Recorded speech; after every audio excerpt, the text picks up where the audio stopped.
Assalamualaikum warahmatullahi wabarakatuh. Apa kabar semuanya? Semoga dalam keadaan sehat selalu. Walaupun dalam kondisi masih pandemi semacam ini, semoga kalian tetap semangat untuk belajar bersama saya.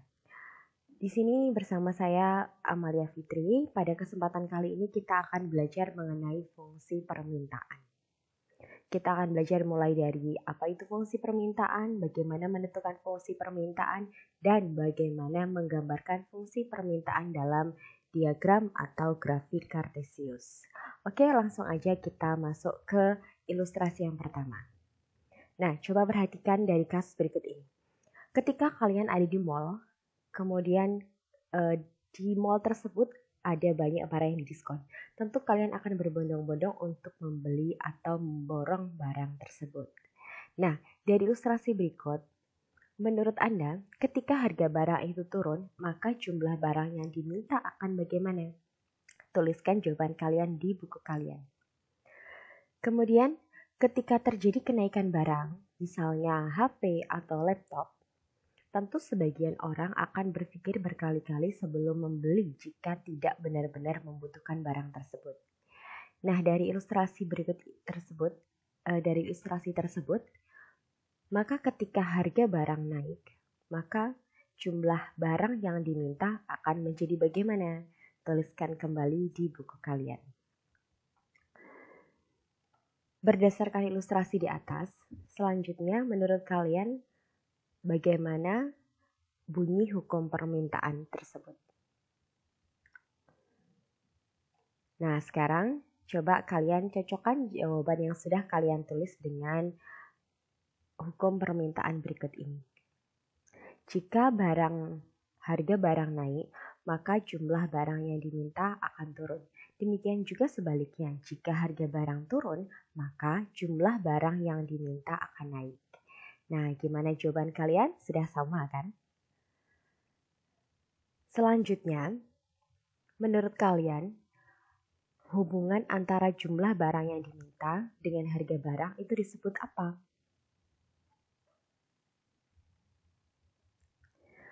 Sekarang, fungsi permintaan itu adalah fungsi yang menunjukkan hubungan antara jumlah produk yang diminta oleh konsumen dengan harga produk. Nah, berarti hubungan yang menunjukkan antara jumlah barang yang diminta oleh konsumen dengan harga produk itu disebut sebagai fungsi permintaan. Kemudian grafik fungsi permintaan sendiri memiliki slope atau kemiringan atau gradien yang bernilai negatif. Nah, kalian apakah masih ingat garis yang memiliki kemiringan yang bernilai negatif itu seperti apa? Nah, sekarang perhatikan grafik berikut ini. Ketika kita memiliki grafik yang melereng dari kiri atas ke kanan bawah, nah grafik semacam ini, garis semacam ini, itu disebut sebagai garis yang memiliki kemiringan yang bernilai negatif. Kemudian dari grafik ini juga kita bisa melihat bahwa ketika harga barang turun, maka jumlah barang yang diminta pun akan bertambah.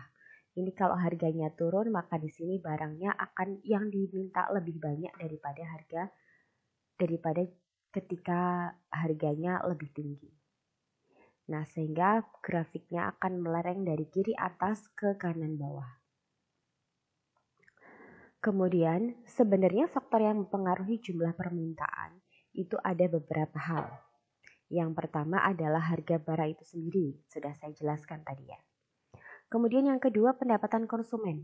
Ketika pendapatan masyarakat itu meningkat, maka secara otomatis barang yang diminta pun juga akan semakin meningkat karena daya beli mereka yang lebih tinggi tentunya juga akan menyebabkan daya beli yang lebih tinggi dan juga akhirnya konsumsinya pun juga akan lebih besar. Kemudian harga barang lain yang saling berhubungan itu pun juga akan mempengaruhi jumlah permintaan.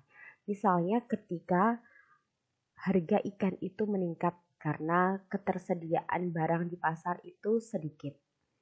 Akhirnya konsumen pun akan mengalihkan dari yang tadinya konsumsi ikan mungkin menjadi telur atau tahu atau tempe atau yang lainnya. Dengan demikian, ketika ada barang lain atau yang bisa menggantikan fungsi dari barang tersebut, maka juga akan bisa mempengaruhi jumlah permintaan terhadap barang tersebut. Kemudian yang keempat, harga produk yang diharapkan pada waktu mendatang. Misalnya kita tahu bahwa pada saat ini harga produk itu misalnya tinggi. Dan untuk bulan-bulan ke depan ada kemungkinan produk tersebut akan turun harganya. Nah, tentunya kita akan menunda untuk membeli barang tersebut pada saat ini kalau tidak benar-benar membutuhkan.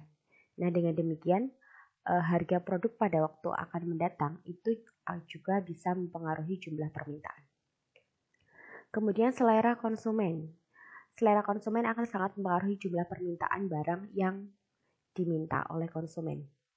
Dengan kata lain, kalau suatu produk itu menjadi sesuai dengan selera konsumen atau sangat diminati atau disukai oleh konsumen, tentu barang tersebut yang meminta juga banyak.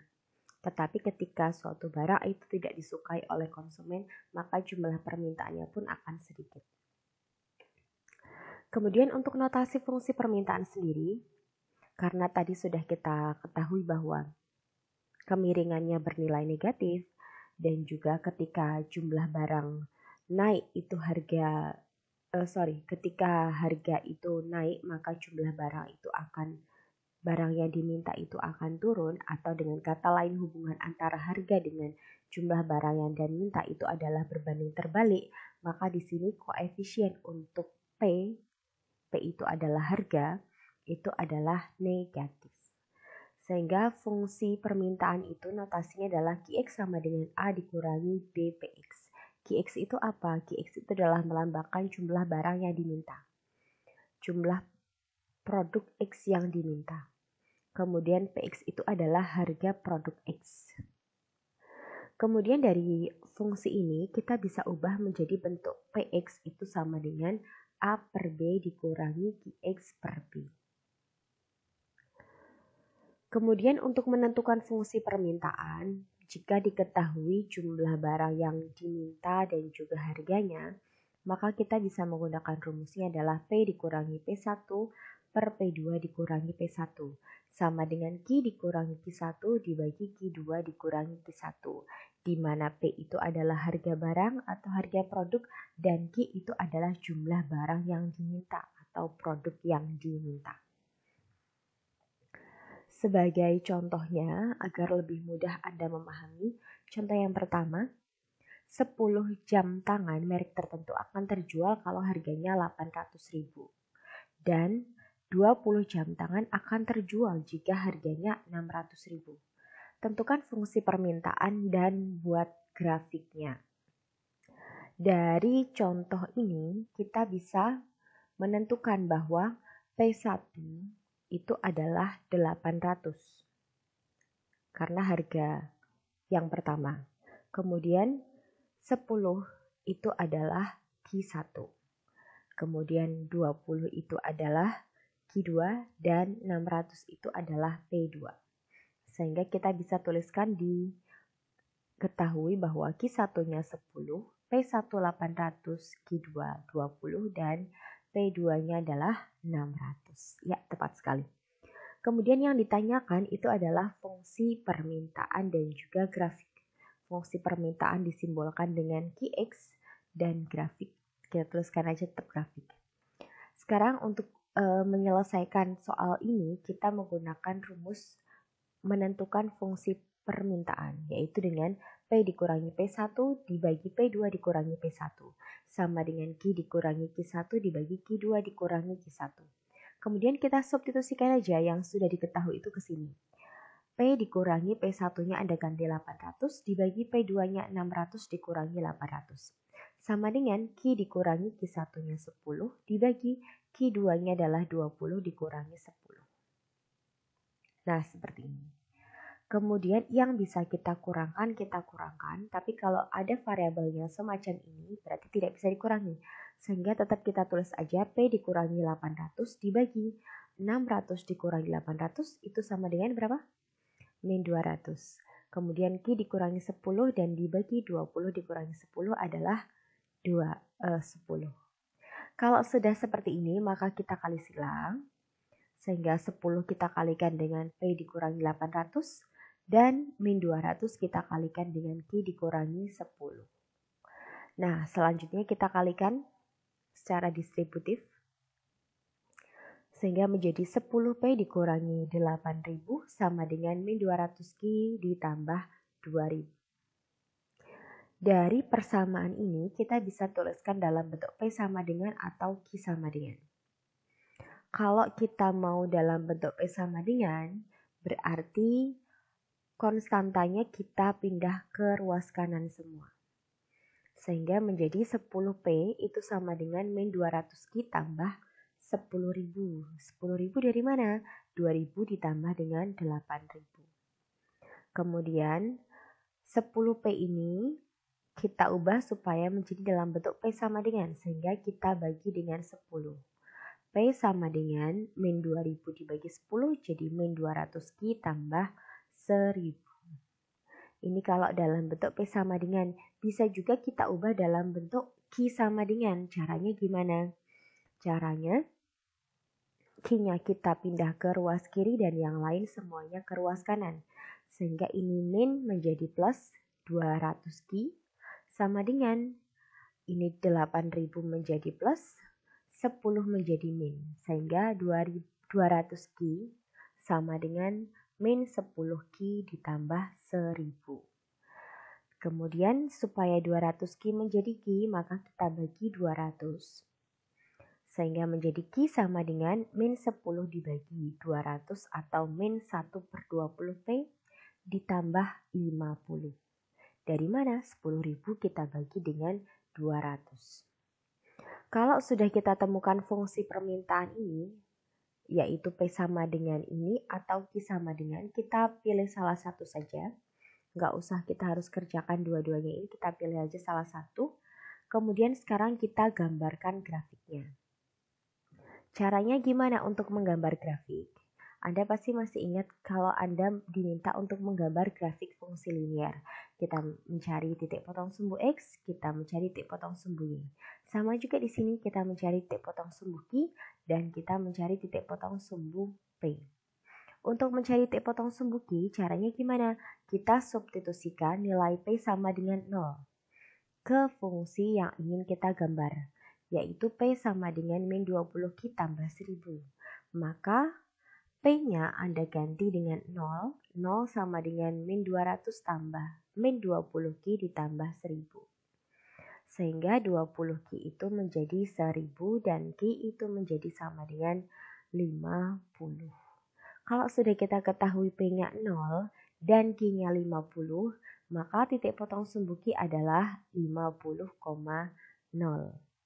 Sekarang kita masuk ke tahap yang kedua yaitu menentukan titik potong sumbu P. Caranya gimana? Kita substitusikan nilai Q sama dengan 0 ke fungsi yang akan digambar. Sehingga kita peroleh bahwa P sama dengan min 20 kalikan 0 ditambah 1000. Sehingga P sama dengan 0 ditambah 1000 yaitu 1000.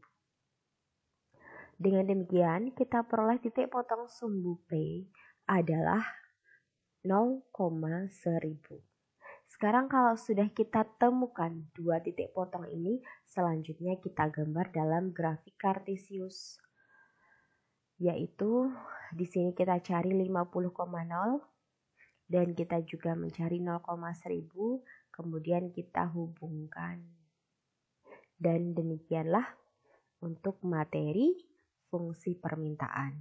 Selanjutnya untuk contoh yang kedua, sebuah agen mampu menjual sepatu sebanyak 40 pasang per hari dengan harga 30.000 per pasang. Jika agen tersebut menurunkan harga menjadi 20.000 tiap pasang, maka tiap hari yang terjual menjadi 60 pasang sepatu. Anda diminta untuk menentukan fungsi permintaan dan gambarlah grafiknya. Sekarang Anda silakan catat di buku kalian untuk menyelesaikan soal ini. Pertama, kalian tulis dulu diketahui apa yang diketahui dari soal ini. Sudah saya bantu Q1 sama dengan 40 dan P2 sama dengan 20.000. Untuk P1 dan Q2 silakan Anda jawab sendiri. Kemudian, yang ditanyakan adalah Qx atau fungsi permintaan dan juga grafiknya. Kemudian untuk menyelesaikan soal ini, kita menggunakan rumus yang sama, yaitu P dikurangi P1 dibagi P2 dikurangi P1. Sama dengan Q dikurangi Q1 dibagi Q2 dikurangi Q1. Sehingga di sini menjadi P dikurangi, nah ini Anda tuliskan di buku kalian, nomor 3 jawabannya berapa, nomor 4 berapa, nomor 5 berapa, dan seterusnya. Sampai Anda menemukan fungsi permintaan dari soal ini. Kalau sudah menemukan fungsi permintaan dari soal ini, selanjutnya Anda gambarkan dalam grafik kartesius. Pertama, Anda cari dulu titik potong sumbu Q dengan cara mensubstitusikan nilai P sama dengan 0. Demikian juga Anda mencari titik potong sumbu P, caranya Anda substitusikan nilai Q sama dengan 0. Dan seterusnya. Kemudian Anda sampai menemukan titik potong sumbu Q itu bagaimana? Ini di nomor 16. Dan titik potong sumbu P itu berapa? Ini di nomor 17. Jadi yang menggunakan angka merah itu adalah menunjukkan nomor saja, penomoran yang harus dijawab. Demikianlah materi fungsi permintaan kali ini. Untuk latihan segera silahkan dituliskan di buku kalian dan kemudian jawab latihan yang saya berikan. Oke. Sampai berjumpa lagi di video-video selanjutnya. Tetap semangat belajar dan wassalamualaikum warahmatullahi wabarakatuh.